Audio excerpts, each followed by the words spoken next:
Šalom in dobrodošli nazaj v Izraelu z Alino. Danes smo v čudoviti Cezareji ob morju, enem najlepših krajev v vsej deželi Izrael. Toda pa so tukaj živeli nekateri najbolj grozni možje v biblijski zgodovini. Skupaj si bomo ogledali palačo kralja Heroda, videli bomo, kje je živel Poncij Pilat, in vstopili bomo v na novo odkrito Pavlovo ječo, da bi izvedeli, kaj je počel v podzemlju tega mesta.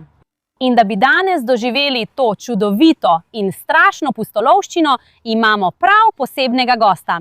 Zato vsi recite šalom, moj oče Jorge. Hvala, Aline, šalom, prijatelji. Veliko užitek je spet biti s tabo. Torej, če ste pripravljeni, začnimo.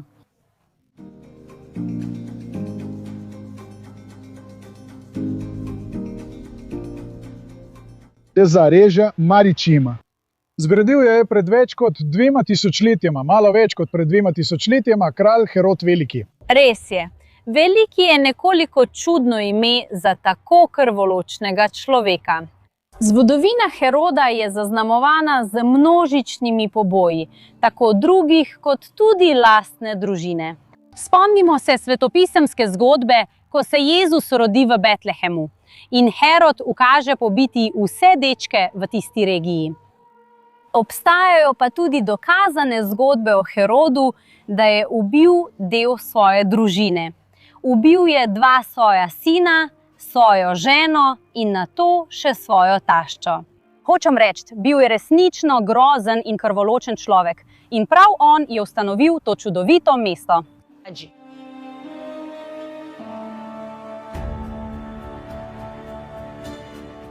In Herod zgradi ta kraj kot pogansko mesto z namenom Cezareje, da bi bila središče malikovanja v deželi Izrael. In to lahko zelo jasno vidimo na podlagi arheologije tega mesta. Herod napolni celo mesto s kipi, s podobami za čaščenje.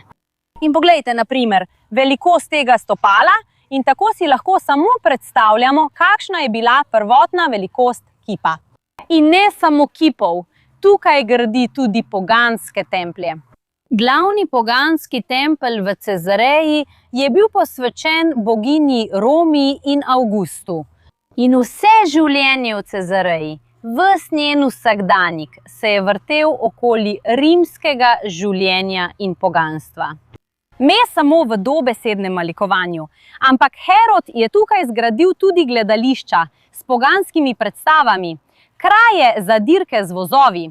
Tukaj so bile tudi gladiatorske borbe, javna kopališča, ljudje popolnoma goli.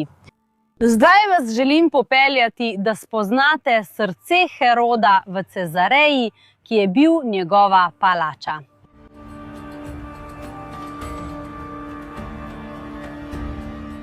In tukaj, ob obali Sredozemskega morja, kralj Herod zgradi svojo palačo za počitnice. Tako je glavna palača, kjer je kralj Herod dejansko živel, je bila v prestolnici v Jeruzalemu.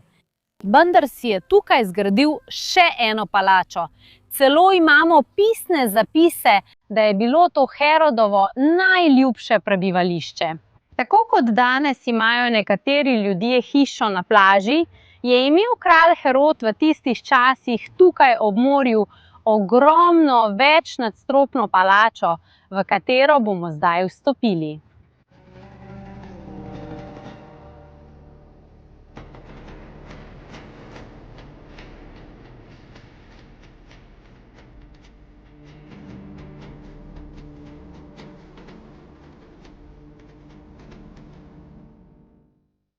No, ljudje, poglejte, kako očitno mesto si je Herod izbral za svojo palačo, čudovito mesto.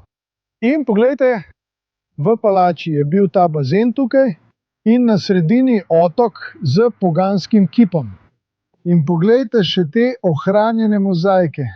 In so bili v tistem času izjemno razkošni. In ta zasebna palača je imela 2 nadstropji.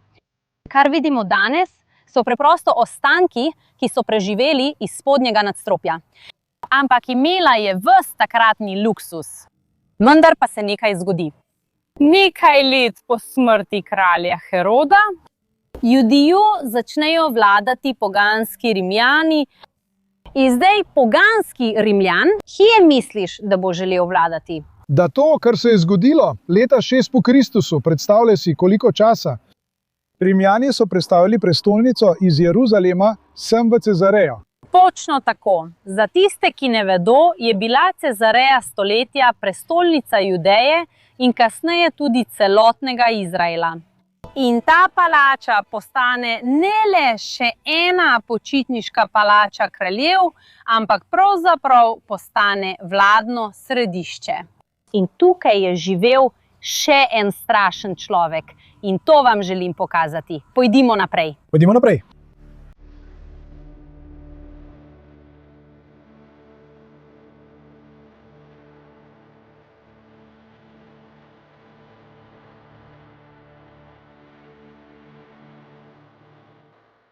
Eden od teh rimskih guvernerjev, ki je živel tukaj, se je imenoval Poncij Pilat.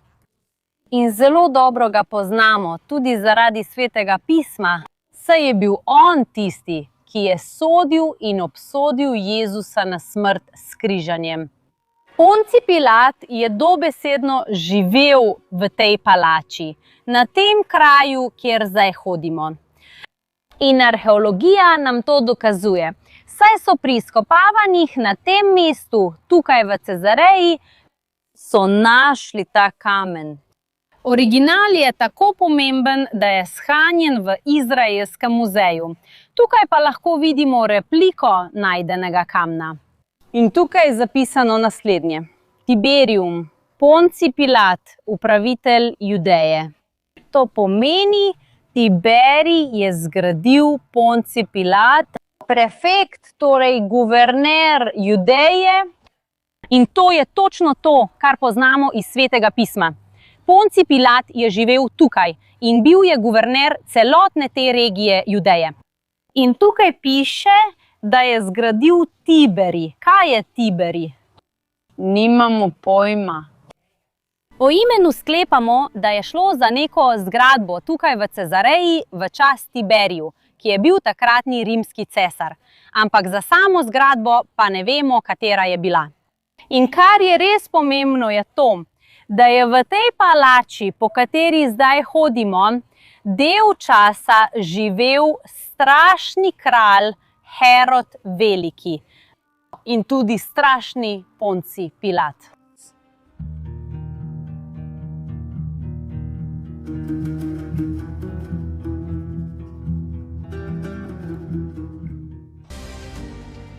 Toda niso samo strašne osebe hodile po tej palači.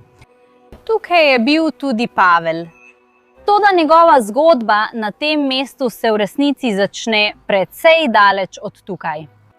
Ko je bil Pavel na svojih misionarskih potovanjih, leta je prehajal iz naroda v narod, iz mesta v mesto in oznanjal evangelij. Vendar po nekaj letih začuti, da bi moral iti v Jeruzalem. Toda vedel je, da bo, če gre, preganjan. Toda, čeprav je to vedel, se je vseeno odpravil na potovanje v Jeruzalem. In po nasilnem izgredu v templju so ga Rimljani aretirali. Rimljani so Pavla sprva aretirali pravzaprav zato, da bi mu pomagali, ker so vedeli, da je rimski državljan. In Pavel je bil aretiran in odpeljan v trdnjavo Antonija, ki je prav tisto mesto, kjer je bil Jezus sojen in obsojen strani Poncija Pilata. Toda aretacija Pavla ni bila konec njegovih težav, ampak šele začetek. Kajti v tistem trenutku se je skupina 40 moških združila, da bi načrtovala Pavlovo smrt. In zato so Rimljani Pavla po noči prepeljali v Cezarejo, ob spremstvu 470 vojakov. Izjutraj pridejo v Cezarejo in Pavel je pripeljan v sedež vlade, ki je bil kje? Točno tukaj v palači, kot smo rekli. To, da bo natančno odpeljejo v to sobo, ki se imenuje Pretorij, to je sodna dvorana. In to je kraj srečanja med Pavlom in takratnim rimskim guvernerjem Feliksom. In Feliksova odločitev je bila, da Pavla obdrži v zaporu. In v Svetem pismu piše, da Feliks ukaže, naj ga zaprejo v Herodovem pretoriju. In prav to je pretorij in vemo, da ga je nekaj desetletij prej zgradil kralj Herod Veliki. Toda, kje natančno je bil Pavel zaprt? Dolga leta nihče ni vedel. In jaz kot vodnica že vrsto let tukaj v Izraelu sem spremljala številne skupine tudi tukaj v Cezareji. In spomnim se, da sem govorila skupinam, tukaj je kraj pretorija. In lahko vam povem, da mora biti Pavlova ječa tukaj, v bližini, kot je zapisano v Svetem pismu. Ampak nismo točno vedeli, kje je bila. Vedeli smo le, da mora biti nekje blizu. Dokler pred kratkim nova arheološka izkopavanja niso razkrila nečesa neverjetnega. Da prav tukaj spodaj, v podzemlju te palače, je kaj? Zapor. Torej so našli Pavlovo zapor in se ujema z opisom v Svetem pismu. Mislim, poleg pretorija je bil Pavel zaprt. Zdaj pa bomo vstopili in spoznali Pavlovo zapor.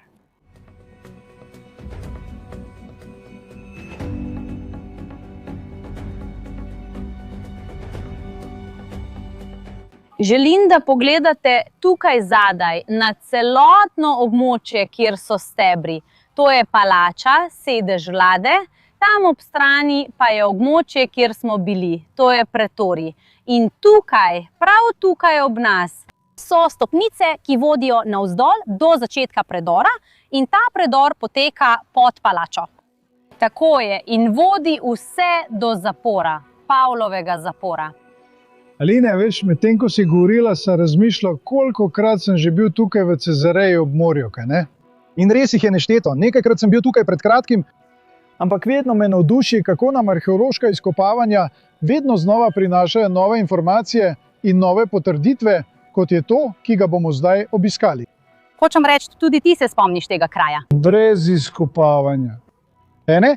Točno, spremljali smo, prišli smo sem pred mnogimi leti, ko smo rekli, vemo, da je na tem območju, ampak ne vemo natančno.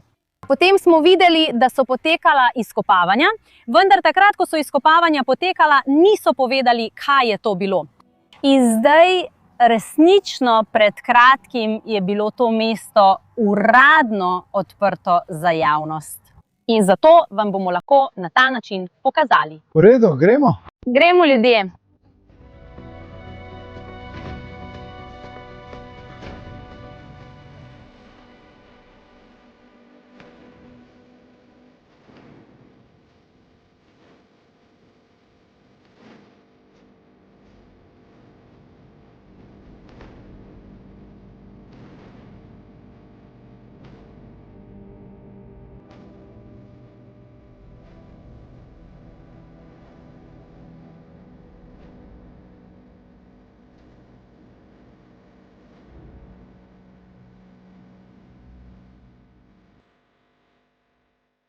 To območje je zelo zanimivo, ker se iz teh ruševin vidi, da tukaj, poglejte ta omet, to je bilo kot cisterna, vendar je bilo kasneje spremenjeno v veliko ječo.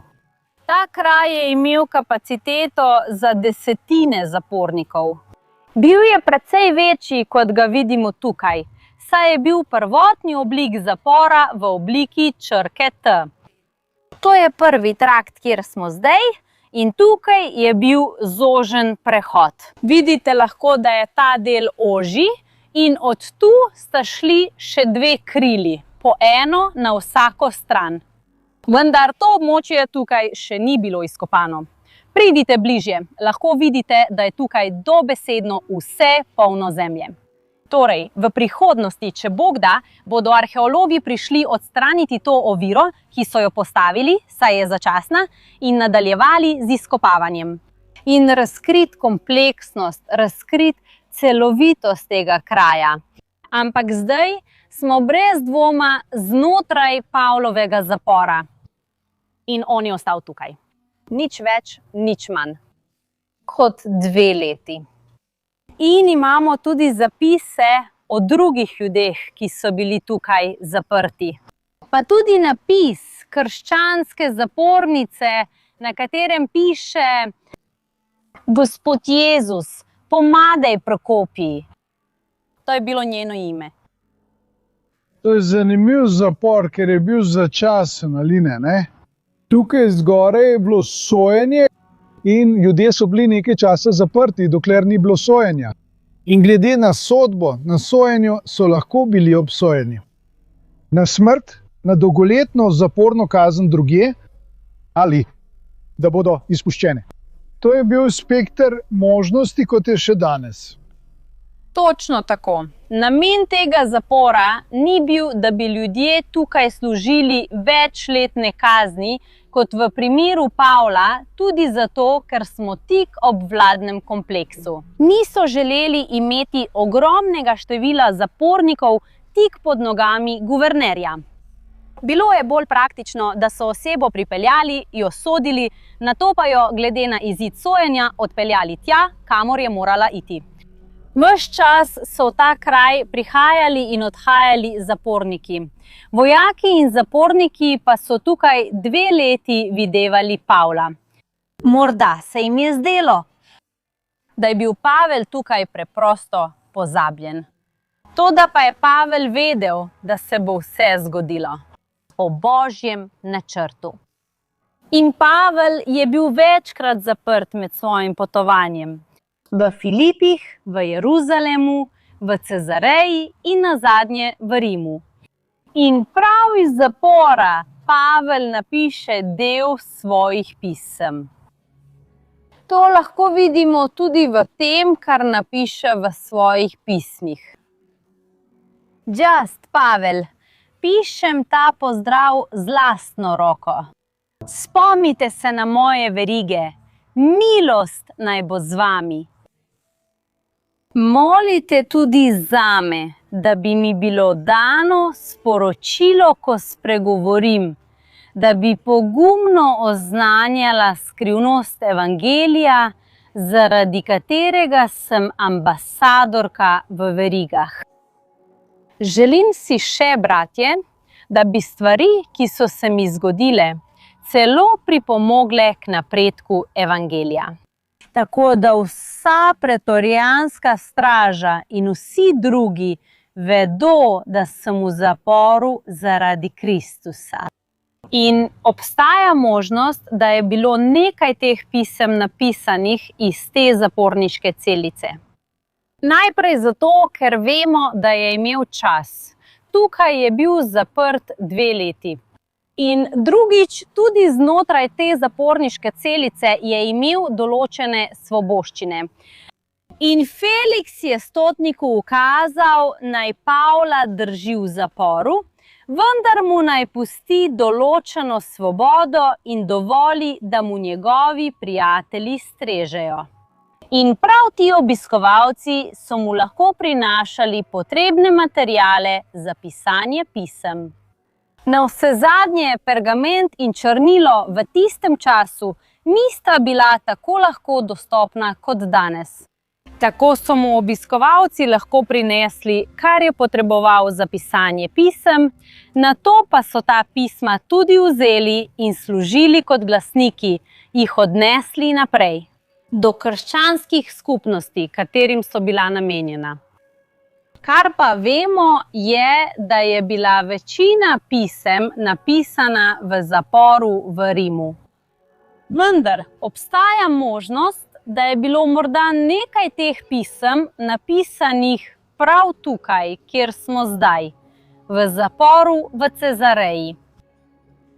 Po 2 letih v tem zaporu se Pavel pritoži na cesarja, saj je imel kot rimski državljan pravico, da ga sodijo pred cesarjem. In od tu odide na pot proti Rimu. Pavel tako začne svoje zadnje misionarsko potovanje, vendar tokrat kot zapornik. In nikoli več ni stopil na tla Izraela, saj je svoje dni končal z usmrtitvijo v Rimu. Cezareja je mesto skrajnosti. Navzven vidimo lepoto, a če pogledamo globlje, vidimo tudi zapletenost njenih zgodb. Danes bomo govorili o Pavlovem trpljenju v tem mestu. Lahko pa se tudi spomnimo, da je nekaj let prej bila Cezareja kraj, kjer je Peter krstil prvega pogana, stotnika Kornelija, in odprl vrata evangelija vsem narodom. In to je omogočilo Pavlove misionarske poti in kasneje tudi njegova pisma različnim cerkvam in ljudstvom. No, upam, da vam je bil današnji video všeč. Prosim, ne pozabite dati všečka, da podprete mojo hčerko Alino. Upam, da vam je bil današnji video všeč. Se vidimo naslednji teden. Hvala, oče. Ni za